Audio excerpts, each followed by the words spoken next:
Cinema hall में जाते ही आप सबसे पहले क्या खरीदते हैं? पॉपकॉर्न?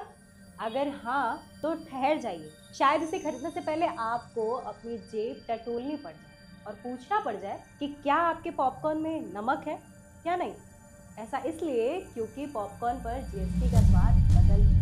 जी हाँ, शनिवार को जीएसटी काउंसिल की 55वीं मीटिंग हुई, जिसमें वित्त मंत्री निर्मला सीतारमण ने जीएसटी को लेकर कई बड़े फैसले किए और पॉपकॉर्न पर टैक्स सिंप्लीफाई किया। उन्होंने बताया कि अगर आप बिना पैक नमक वाले पॉपकॉर्न लेते हैं जो रोड साइड ठेले पर मिलते हैं, उस पर आपको 5% तक जीएसटी देगा। और इसके अलावा आप लेबल लगा हुआ पहले से पैक जो 20, 30 और 40 रुपए का पैकेट मिलता है उसे लेते हैं तो आपको 12% जीएसटी देना। और वहीं अगर आप कैरेमल से तैयार पॉपकॉर्न लेते हैं तो आपको 18% जीएसटी देना।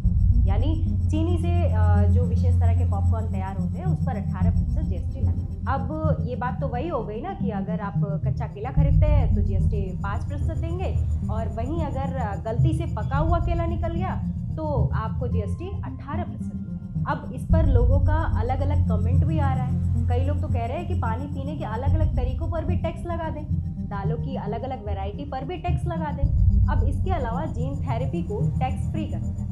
फोर्टिफाइड चावल पर टैक्स को घटाकर 5% कर दिया गया है। और अगर किसान काली मिर्च और किशमिश की सप्लाई करता है तो कोई टैक्स नहीं देगा। अब यहाँ तक तो सब क्लियर है। अब बात आती है सेकेंड हैंड कार की, जिसको लेकर लोगों को काफी कंफ्यूजन है। तो आइए समझते हैं क्या है मामला, क्योंकि अभी तक आपने तमाम ऐसे वीडियो देखे होंगे जिसके बाद भी आपके मन में कई सवाल रहे। The margin value between purchased price and resale price 12 lakh में खरीदा, 9 लाख में बेच रहे हैं सेकेंड हैंड यूज्ड व्हीकल के नाम पर।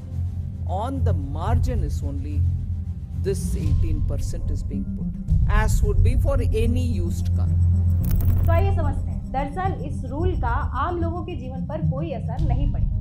ये सिर्फ उन विक्रेताओं के लिए है जो जीएसटी के अंतर्गत रजिस्टर्ड। अब जो विक्रेता जीएसटी रजिस्टर्ड है वो कोई भी सेकेंड हैंड कार प्रॉफिट पर बेचता है तो उसे उस प्रॉफिट पर 18% की हिस्सेदारी सरकार को देनी है। एक आसान सी भाषा में समझते हैं कि एक पुरानी कार की मार्केट वैल्यू 12 लाख रुपए है और जो विक्रेता है वो जीएसटी पंजीकृत है, तो अब वो उस कार को यानी अपनी पुरानी कार को 13 लाख रुपए में बेचता है तो उसे प्रॉफिट 1 लाख रुपए का होता है।